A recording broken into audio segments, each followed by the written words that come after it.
gostosa, né? Não está nem calor, nem frio. Esses dias atrás reclamando do frio, está aí, graças a Deus.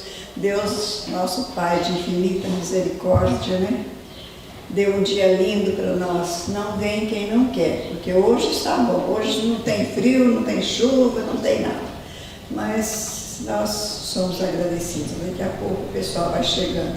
Eu acho que nós temos que mudar para 9h30, viu? Porque você marcava 9 horas, sempre chega mais tarde, mas sempre vem. O importante é que nós estamos aqui. Nós, com certeza, somos os que mais estamos precisando, né? Então, nessa manhã, nós temos só que agradecer, porque nós, com a graça do Pai Criador, de Jesus, nosso Mestre, nós conseguimos estar aqui. Isso é uma coisa muito boa. Nós conseguimos tirar do nosso tempo, né, cotidiano, do nosso cotidiano, nós conseguimos tirar algumas horas para dedicarmos às coisas do Espírito, para ouvirmos, né, as palestras, os ensinamentos, porque a cada ensinamento que nós recebemos dessa casa, ou seja, em uma casa de oração, ao qual nós procuramos, é sempre um engrandecimento para o nosso espírito, é sempre um motivo de elevação. Então, com essa gratidão, Senhor, nós estamos hoje aqui, te agradecendo por mais esta oportunidade de estarmos nesta casa, de bênçãos e de amor, que sempre nos acolhe, sempre nos momentos bons e nos momentos difíceis também. Que nós possamos sair daqui melhores quando chegamos.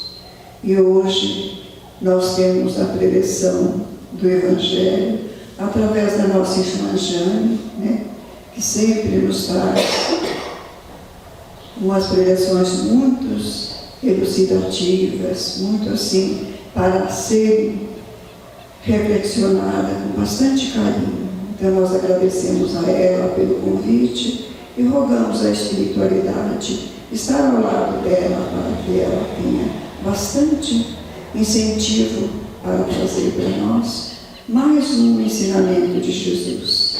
E aqui fica a nossa gratidão aos mentores desta casa que estão sempre nos auxiliando, a Deus em primeiro lugar, Jesus e a nossa Mãezinha Maria Santíssima, que sempre está estendendo a mão. Rogamos, Senhor Jesus, dai-nos a paz, tende misericórdia, Senhor, de nós seres humanos que ainda, apesar de saber, ainda não fazemos o necessário para nos aproximarmos cada vez mais perto de Ti, mas nós estamos tentando, Senhor. Roga por nós, ó Maria Santíssima, e a todos aqueles que ainda não conhecem a Jesus, Teu Filho amado, que veio trazer para nós os ensinamentos da retidão dos caminhos. Então fica aqui a nossa gratidão a Deus, a Jesus e a todos os mentores da casa. Ser conosco, Jesus, hoje e sempre, que assim seja. Agora com a palavra da nossa irmã Jane.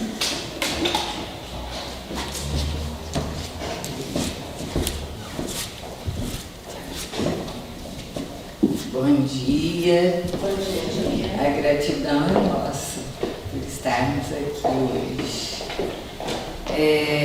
Vamos nos basear no Evangelho de Mateus. Todo mundo conhece, mas é bom a gente sempre dar umas analisadas, relembrarmos. E é do capítulo 22, dos versículos 15 a 46. E começa ele dizendo no versículo 15 que os fariseus se reuniram em conselho para tramar algo que pudesse comprometê-lo em sua palavra. Olha só, eles se reuniram vários, cada um dando uma ideia. Nós não temos uma noção muito diferente hoje quando os espíritos infelizes se reúnem para tentar derrubar os trabalhadores do bem. Cada um dá uma ideia. Então eles se reuniram nas mais altas inteligências deles para tramarem algo que pudesse comprometê-lo em sua palavra. E enviaram a ele os seus discípulos e os herodianos. Herodianos eram seguidores de Herodes. Eles tinham a tarefa determinada nesse momento.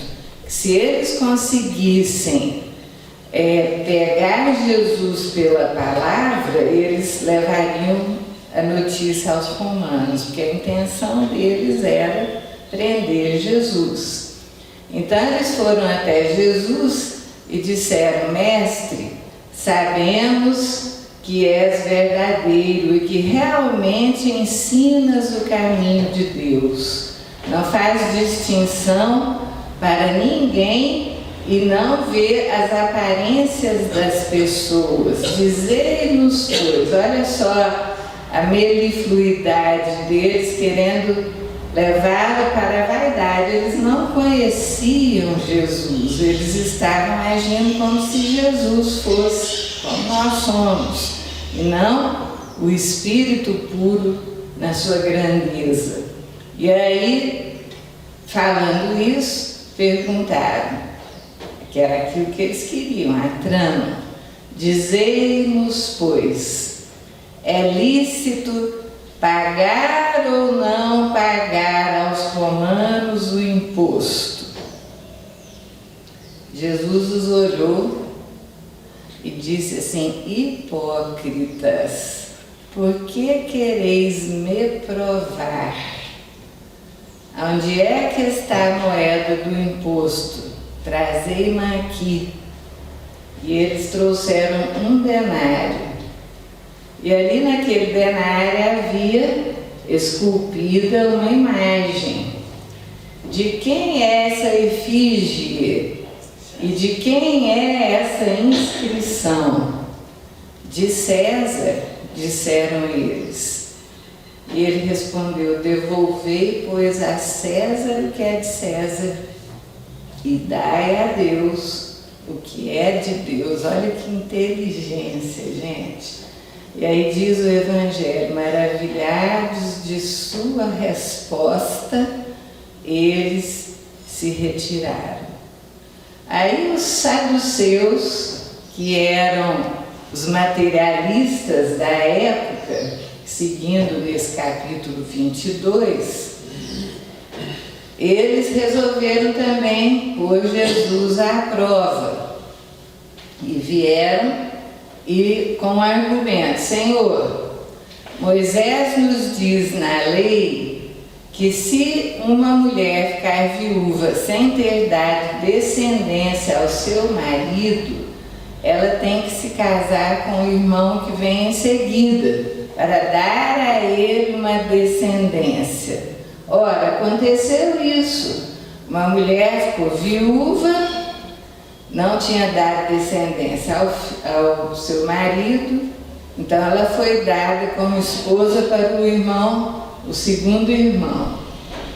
E esse também veio a falecer sem que ela lhe tivesse dado descendência. E aí foram 7, e ela não deu descendência a nenhum. O que o Senhor nos diz quando chegar a hora da ressurreição? Porque a ressurreição era a volta ao mundo espiritual num corpo espiritual. E eles não acreditavam nisso, eles eram os materialistas da época. Dizei-nos então, Senhor, se ela foi dada a 7 maridos, com qual ela vai ficar na hora que ela voltar para a ressurreição? Olha que pergunta, né? E Jesus então comentou assim: vós não conheceis as leis divinas, pois que nem os homens se casarão e nem as mulheres se darão em casamento, porque lá eles vivem como anjos de Deus. E Deus disse a Abraão, Isaque e Jacó: eu sou o Deus de Abraão, de Isaque e de Jacó. Deus não é Deus de mortos, é Deus de vivos. E a multidão foi extasiada com a resposta. Os saduceus saíram sem terem mais argumentos. E os fariseus, tendo sabido que ele havia calado a boca aos saduceus, que não deram mais argumentos, se reuniram, e um doutor da lei levantou-se para o testar. Senhor, qual é o primeiro mandamento da lei? Ele queria ver se Jesus conhecia, porque estavam tentando derrubá-lo na inteligência. E ele tranquilamente respondeu: amarás ao Senhor teu Deus de todo o teu coração, de toda a tua alma, de todo o teu entendimento. Aí, olhando bem para aquele doutor da lei, nos olhos dele, ele disse: o segundo mandamento é: amarás ao teu próximo como a ti mesmo. Que era exatamente o que o doutor da lei naquele momento não estava fazendo, dirigindo-se a ele. Aí calou mais uma vez a argumentação. Mas aí Jesus resolveu inquiri-los. Foi a vez dele agora. E ele perguntou assim: o que dizeis sobre o Cristo? De quem ele é filho? E eles responderam: de Davi. Aí Jesus pergunta assim: mas como então, sendo Davi o pai, em um momento de inspiração, ele diz assim: e Deus disse ao meu Senhor: senta-te à minha direita até que todos os teus inimigos estejam sob os teus pés. Ora, se Davi era o pai, como é que ele o chama de Senhor? Pronto. Ninguém conseguia responder coisa alguma. E a partir daquele momento resolveram que ninguém ia interrogá-lo mais, porque ele sempre vencia. Se nós formos no livro dos Espíritos, no que se reporta à classe única do Espírito puro, ali diz que o Espírito puro tem a inteligência e a moralidade superior ao de todas as outras classes, e nenhuma influência da matéria. Então eles não iriam jamais conseguir derrubar Jesus na inteligência dele, governador do planeta, aquele que era superior a todos nós e continua sendo nosso governador. Aí nós estamos vendo hoje o desenvolvimento das inteligências. Nós estamos vendo a imortalidade, a evolução através das reencarnações, e esses espíritos mais elevados que foram conclamados por Jesus. Olha a importância de Jesus, não é? Nós vemos ali naquele livro Transição Planetária, psicografado pelo Divaldo Pereira Franco, do Manuel Filomeno de Miranda, que os espíritos que vivem na constelação de Touro, que já alcançaram o amor, eles foram conclamados por Jesus a virem para a Terra, acelerarem a evolução planetária. Então nós vemos que Jesus é um Senhor não apenas do orbe terrestre, mas de vários outros, dada a sua evolução. E espíritos estão vindo, espíritos que já estão dentro desse processo de amor, inteligências muito grandes. Durante muito tempo, nós vimos que a inteligência ela era avaliada na base do QI, que é o quociente de inteligência. E eles verificaram que o quociente de inteligência médio do Brasil, isso é oficialmente, é de 85. Eles consideram lá na China de 130 e nos Estados Unidos por volta de 100, 110. A inteligência normal. A nossa média é de 85.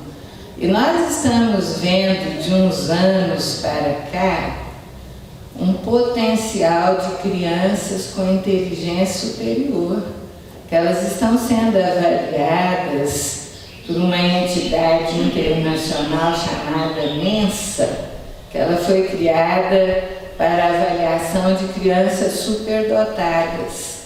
E elas avaliam esse QI, uma série de coisas, para verem se essa criança é considerada superdotada. E eles consideram a partir do QI de 120 a 130. E nós estamos tendo uma geração de crianças na faixa dos 3 a 4 anos de idade, que eles estão com QI geralmente de 140 a 160 e extremamente inteligentes. Estão aprendendo a ler sozinhos com 2, 3 anos de idade. E esses dias mesmo, há uns 2 meses atrás, nós pudemos conversar com uma criança dessas.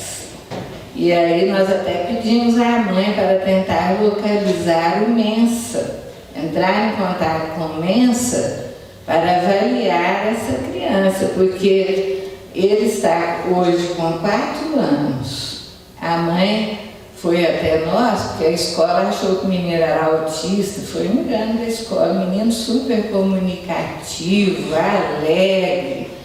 E ela nos disse que ele aprendeu a ler com 2 anos, sozinho, que ele sabe todas as cores e sabe em inglês desde pequenininho, e isso nós vimos que ele foi falando as cores e dizendo o nome delas em inglês. E ela nos disse que com 3 anos, quando ele foi para a escolinha, ele não aguentava ficar na turma da idade dele. Ele queria ir para o 1º ano, porque ele já sabia tudo, porque eles estavam ali estudando na idade dele. E ela nos disse assim, de 3 anos para cá, ele já estava com 4. Ele começou a se interessar pelos planetas e pelo sistema solar. Isso é coisa de criança de 3 anos. E ele nos disse o nome de todos os planetas do sistema solar e ainda comentou que Júpiter era o maior deles, da nossa Via Láctea. Então é uma inteligência muito grande que precisa ser avaliada. E nós temos visto isso, e muitos de vocês aqui já devem ter assistido aquele menininho de Goiânia chamado Davi, que adora medicina. É uma gracinha, tem 4 anos. Nós vemos assim que a linguagem dele ainda é de criança, mas a inteligência do menino, ele sabe medicina. Ele se veste de médico, ele falou que vai ser médico, então é um processo que você pode observar uma reencarnação, talvez, ou uma inteligência dessas que está acima da média. Ele já foi avaliado e considerado superdotado. Ele tem 4 anos. Outro dia nós vimos uma reportagem, um vídeo, a pessoa comentando com ele, olha, eu cortei meu dedo, está sangrando, será que eu vou sangrar até morrer? E o menininho, na maior tranquilidade, não. Existe um sistema que a fibrina vai fazer uma coagulação. O menino sabia tudo, gente, do sistema de coagulação. Você não precisa ter medo, não, que vai parar. Isso aí não é nada. E aí Foi feita uma reportagem com ele, se não me engano foi do SBT, algum tempo atrás. Estava ele, a mãe e o pai. O pai um pouco gordinho, né? E ele no meio dos dois. E ele falando assim, pois é, eu estou preocupada, as pessoas estão comendo muito erradamente. Olha aqui o meu pai, obeso. Ele adora refrigerante. Eu fico pelejando para ele comer certo e parar açúcar e refrigerante. O menininho, ele tem conhecimento, tanto que lá na universidade, acho que na Faculdade Federal de Goiânia de Medicina, eles o presentearam com um aventalzinho branco com o nome dele para ele passear lá no hospital. E aí ele conversando, falando sobre esse problema do pai, ele fala que vai ser médico. Então ele olhou para a câmera e falou para o telespectador. Ele disse assim, veja se vocês se alimentam corretamente e façam exercícios para não terem que me encontrar um dia no meu consultório. Olha só que inteligente o menininho de 4 anos. Então nós estamos vendo isso. Esse é o QI, o quociente intelectual, que antigamente era considerado de extrema importância. Muitos empresários, na hora de contratar um empregado, eles olhavam as notas das faculdades, avaliavam o QI, para ver se a pessoa tinha esse quociente de inteligência. Mas em 1995 para cá, houve uma mudança nesse conceito. E o QI cedeu lugar ao QE, que é o quociente emocional. E isso foi baseado num livro que ficou famoso, best-seller mundial, que é recomendado assim que nós leiamos, que se chama Inteligência Emocional. O autor é Daniel Goleman, que é um jornalista e psicólogo, PhD lá nos Estados Unidos. E ele defende ali os vários tipos de inteligência, que não é só o QI, tem inteligências múltiplas, baseadas no estudo de um psicólogo americano do século passado, chamado Howard Gardner. E ele fez experiências avaliando esse quociente de inteligência emocional, que é o QE. Então é célebre a avaliação dele, os estudos dele. Um deles ele reunia dentro de uma sala especialmente preparada algumas crianças, a média de 20, 30 crianças, na faixa de 3, 4 anos de idade, e elas estavam numa salinha, elas não observavam que elas estavam sendo avaliadas, porque dentro da sala era uma sala normal, mas quem estava do lado de fora enxergava tudo lá dentro. O que eles fizeram? Ele queria avaliar o quociente emocional, a emoção. Eles colocaram um doce na frente de cada criança, aquele doce maravilhoso. E aí fizeram uma proposta: se você aguentar esperar até a hora que nós voltarmos, você vai ganhar 2, não vai ficar só com esse. Aí foram para o lado de fora, ficaram observando os esforços que as crianças faziam para não comer o doce. Daqueles 30, só 3 mais ou menos aguentaram não comer, esperando o segundo. Todos os outros comeram. E aí eles acompanharam esses que aguentaram até ficarem adultos, avaliando como eles seriam. E perceberam que eram pessoas extremamente equilibradas. Existe um paralelo, se nós formos avaliar isso, que foi quando, no Velho Testamento, Josué, que foi o sucessor de Moisés, né? Ele estava separando e selecionando os melhores guerreiros que ele pudesse ter para uma determinada batalha que ele ia enfrentar. Então ele pegou aquele exército de milhares de soldados e foi para o deserto e andou com eles horas e horas no sol escaldante, sem água, até que chegou num oásis onde tinha água. E eles foram liberados e ele viu assim, os soldados iam que nem uma coisa assim, desesperados dentro da água, se jogavam na água. Mas um grupo ficou esperando, uns 100 soldados ficaram esperando. A hora que os outros terminaram de beber naquele gesto afoito e impulsivo, aquele grupo que esperava foi e tomou a água. Foi esses que ele escolheu, porque ele sabia que eram confiáveis, que ele podia confiar neles, que eles não se deixariam levar pelo impulso, mas teriam equilíbrio da sua emoção.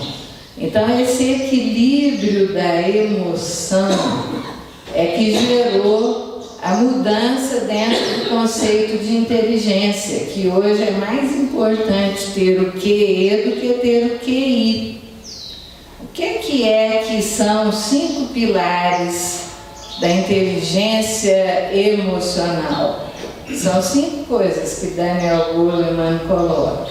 Primeiro, e vai de acordo com o que nós estudamos no Espiritismo, principalmente dentro das orientações de Joana de Ângeles pelo Divaldo, primeiro é o autodescobrimento, que ele coloca como autoconsciência, que é a pessoa conhecer a si mesma, saber como ela é. Então, como que ela poderia fazer isso? Ele orienta, né? Você tem que se basear na sua emoção. Qual a emoção que você tem diante de um determinado acontecimento? Porque às vezes você pode se conter. Você aparenta estar tranquilo, mas e se a sua emoção foi de raiva? Você se contém, você tem equilíbrio. Mas aí você tem que ter o conhecimento de si. Você ainda tem essa emoção, então você precisa trabalhá-la. É a emoção que nós temos que descobrir em nós para trabalharmos e nos tornarmos seres melhores. O segundo seria o autoequilíbrio, né? O autoconhecimento, o autoequilíbrio, que é manter esse equilíbrio e não se deixar envolver por impulso, por essas emoções desequilibradoras que você já está conhecendo e dominando. O terceiro é a empatia, que hoje, graças a Deus, está intensíssima, que é você se colocar no lugar do outro, é você ter a ideia do que é a dor do outro, é você ter a capacidade de sentir a compaixão. E a empatia leva a pessoa a se movimentar, a realizar, não apenas na piedade, que às vezes você assiste uma situação aflitiva, né? Vamos supor lá aquela situação do Rio Grande do Sul, que deixou todo mundo compungido no Brasil inteiro e até no resto do mundo, né? E o Brasil está proliferando muito na internet, aí a gente tem que saber até avaliar e analisar. Mas um deles nos chamou a atenção de um espírito dizendo, através da mediunidade, eles leem as mensagens, que o Brasil, por causa da solidariedade desenvolvida para o socorro dos irmãos do Rio Grande do Sul, e das orações que se levantaram, o povo do Brasil mudou a energia do planeta inteiro, melhorou a energia da Terra, em cima do amor e da solidariedade que mostraram numa situação dessa. Então, a empatia é o terceiro pilar. O quarto seria o relacionamento interpessoal, que é a capacidade de você se relacionar com a pessoa que está diante de você. E aí nós estamos tendo uma dificuldade muito grande com essa situação da internet, em que os relacionamentos interpessoais estão muito comprometidos, né, no audiovisual. Então as pessoas estão carentes de terem esse relacionamento interpessoal, de um abraço. Nós já tivemos a oportunidade de conversar certa feita com uma avózinha que estava com o netinho de 4 anos, que o pai está lá no Japão e que uma vez por semana o pai conversa com o menino pela internet no computador. Ela falou: ai, a senhora precisa ver, dá até um aperto no coração da gente. Ele beija o pai no computador, ele beija o rosto do pai na imagem do computador, como se estivesse frente a frente. Esse relacionamento está fazendo falta para as pessoas, nós estarmos frente a frente. E o quinto pilar é a automotivação. É quando a pessoa, por mais que hajam reveses, ela não perde a esperança. Ela se mantém firme e se motiva para continuar, para não desistir. Esses dias nós recebemos uma cartinha de uma pessoa maravilhosa em Londrina, que é uma antiga professora de violino, das melhores do método Suzuki no Brasil. E há um tempo atrás, ela começou a ficar cega, porque ela tem uma artrite reumatoide que a acometeu aos 5 anos de idade. Hoje tem uma série de tratamentos, mas ela foi atingida na visão, além de dores inenarráveis. Hoje ela usa aqueles imunodepressores, né, que eles estão tentando na artrite reumatoide para tirar as dores, e quando isso acontece ela pode nem ter visita, porque a imunidade cai, mas atingiu a visão e ela ficou praticamente cega, pois ela dava conta de dar aula de violino e ela sabia até de costas, que ela dava aula às vezes montando a orquestrinha, quem que foi o aluno que desafinou, sem nem estar olhando. E ela ficando cega, quem disse que ela desistiu? Ela andava para todo lado, ela ia para São Paulo, ela sabia quantos passos ela tinha que dar para chegar em determinado local. E ela corria na rua, gente, ela faz aquelas corridas de rua da Unimed. Ela arrumou um personal trainer e ela punha a mão no ombro dele e ele ia correndo, ela correndo com ele. Aí quando tinha um obstáculo, eu perguntei a ela: como que você faz quando tem algum problema na frente, você não está enxergando? Ela falou: ele fala 1, 2, 3, 4, eu sei aonde que eu tenho que desviar. Então, depois de um tempo, ela corria sozinha, sem o personal, que ela decorou o caminho. E essa semana ela nos mandou uma cartinha dizendo que finalmente ela conseguiu um cão-guia de cegos, que vai ajudá-la, é lá no Centro de Treinamento de Santa Catarina. E ela está felicíssima. E ela não se abate, ela está sempre sorrindo, ela conta as coisas e ri sem enxergar nada. Então, quer dizer, isso é automotivação, a pessoa não desiste, ela está sempre se mantendo dentro do processo de firmeza. É um exemplo essa mulher. E aqui em Londrina, não vamos citar o nome para não comprometer, mas essa inteligência emocional, que hoje ela está até acima da inteligência intelectual, porque as grandes empresas nos Estados Unidos agora, quando elas vão contratar, elas avaliam isso. Por quê? Porque elas estão interessadas em alguém que seja capaz de manter todo mundo sereno, de manter as pessoas em equilíbrio. Porque não adianta você ter um líder que acha que é o maior de todos, orgulhoso, duro, rígido, que deixa todo mundo com raiva dele. É preciso alguém que tenha essa inteligência intelectual, mas que tenha essa capacidade de manter todos na calma. Porque se um dia der alguma desavença na empresa, acontecer alguma greve, alguma coisa, aquele que tem inteligência emocional, ele mantém todo mundo sereno, evita brigas inúteis. Nós tivemos possibilidade de conversar com um engenheiro metalúrgico que ele tem essa inteligência, uma das pessoas mais calmas que conhecemos, equilibradíssimo.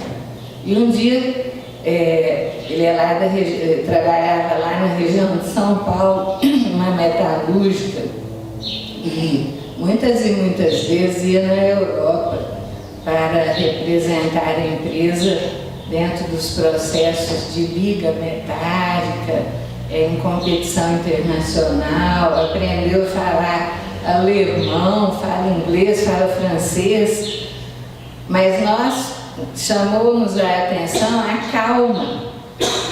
Então nós conversando com ele, perguntamos assim: você é sempre calmo desse jeito? Ele respondeu: eu sou sempre assim. Para você ter uma ideia, na empresa em que eu trabalho, eu sou o engenheiro responsável por um determinado setor. Quando o engenheiro dos outros setores entram em férias, os subordinados deles vão lá no chefe da minha empresa pedindo para eu coordenar eles enquanto o chefe não volta. Por quê? Porque eles o conhecem e sabem da calma, do equilíbrio dele. Então esse é o equilíbrio, é o conceito de inteligência emocional que nós temos hoje, que revolucionou o conceito de inteligência. Ora, nós estamos tendo essas crianças hoje superdotadas, com esse QI altíssimo. E aí nós esperamos que aqueles que são os cuidadores delegados por Deus para os auxiliar, que sejam capazes de ajudá-los a ter o QE, que é o quociente emocional. Porque existe aqui no Brasil agora, uma neuropsicopedagoga, ela tem um nome diferente, Ouzeni Ribeiro. Ela é neuropsicopedagoga e trabalha com essas crianças superdotadas. E ela nos diz que o sofrimento deles é intensíssimo aqui no Brasil. Que nós estamos 52 anos atrasados em relação ao resto do mundo. E que ela está fazendo um esforço sobre-humano junto com os pais das crianças superdotadas, a nível dos congressistas, para ver se conseguem mudar as leis brasileiras, para ajudar as crianças superdotadas, porque diz que elas sofrem tanto que elas são confundidas muitas vezes com quem tem o transtorno de déficit de atenção e hiperatividade, porque o quociente intelectual e a cognição delas é tão frente, tão à frente, que aquilo que elas são colocadas dentro da turma, da idade delas, não interessa para elas. Elas estão muito à frente. Então elas teriam que ter a chance de serem colocadas em salas de aula que desenvolvam essa capacidade de inteligência que elas têm. E por não ter isso, o sofrimento psicológico delas é muito grande. Graças a Deus agora, como nós estamos tendo muitos sendo descobertos, isso está chamando a atenção. Mas vocês devem lembrar, quem assistiu há uns meses atrás, um menininho lá de Manaus, de mais ou menos 11 anos, que passou no vestibular, na Faculdade de Matemática, na Universidade Federal. E, a princípio, como ele é superdotado, eles tinham deixado ele cursar. Mas depois parece que a promotoria entrou em cena e determinou que não é para ele fazer a faculdade, porque ele não cursou o ensino, não terminou o fundamental nem o médio. É isso que essa psicopedagoga ela está lutando, que eles querem obrigar a seguir aqueles passos. E aí, uns 2 ou 3 meses depois, a reportagem foi procurar esse menino, que ele estava com fone de ouvido, aprendendo inglês. E eles estavam tanto quanto revoltados na reportagem. Ele falou assim: estão me tratando como criança só porque eu tenho 11 anos. Eu estou aprendendo inglês e vou para Harvard, cansei do Brasil. Olha só, com 11 anos, porque lá ele vai ter chance, né? Existe um programa, uma série na televisão que antigamente nós rimos muito, agora de vez em quando ela é reprisada, talvez muitos já tenham assistido, que é Eu, a Patroa e as Crianças, que tinha um menino gêmeo lá chamado Franklin, de 5 anos, que quando o pai e a família estavam com um problema sério que eles não davam conta de resolver, eles iam nesse vizinho. O menino era PhD em tudo, até em como assar um frango. É uma comédia, né? Mas mostra assim que lá eles têm essa chance. Tem criança de 5 anos que já está formando na universidade. E aqui no Brasil, essa neuropsicopedagoga, ela relata isso. Mas a maior de todas as inteligências que nós temos notícia é Jesus, que tinha todas. Essa capacidade intelectual que ele se reuniu em conselhos e ele vencia sempre. E a capacidade de amar até incondicionalmente, dar a própria vida por amor a nós, para nos ensinar que nós podemos amar também. Então, hoje nós temos que aliar a inteligência intelectual com a emocional, para que aquele que vem com essa bagagem, ele saiba ser alguém que use para o amor do seu próximo. Esse menininho Davi, ele tem uma chance boa, porque nós vimos que ele tem essa inteligência, mas ele é cativante.